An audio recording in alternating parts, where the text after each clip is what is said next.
back in the 80s was all about being thin. I think that has massively changed now, but it was definitely about looking a certain way, and I can honestly say that I never felt like I fitted into that, and I think that is all part of growing up. I was definitely the chubbier one out of me and my siblings. I think that played a part in it. I think, you know, growing up you can't help but see all the diets that different people are on, but actually I think it was having my first child and seeing my body grow, and that massively changed my outlook on my body. Our bodies are living things and they help us through life, so we've got to respect them.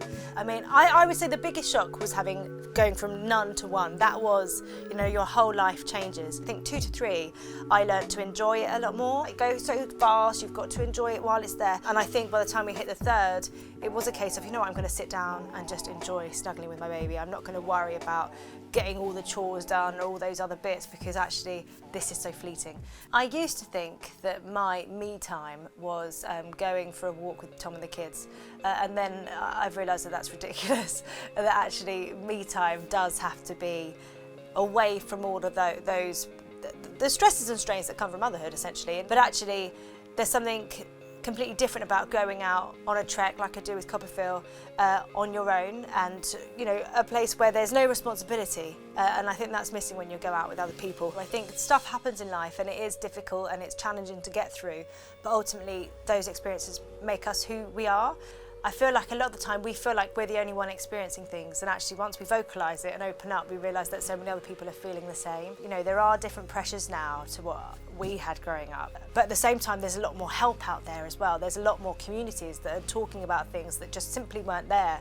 That's the joy of social media. You get to put things out there, but at the same time I don't want to make things always seem amazing and happy, because life is full of layers, and happy moments can be layered with sad moments as well. It's all about what you feel comfortable sharing, and sometimes other people are happy talking about certain areas. Let them do that. Learn from that. I think when it comes to negative comments, you never know what that person is going through. Over a decade ago, I might have highlighted that negative comment, but then you see the swarms of people that go to that person, and actually I don't think that helps. You know, if we're talking about mental health, we have to be thinking about you know, what that action does.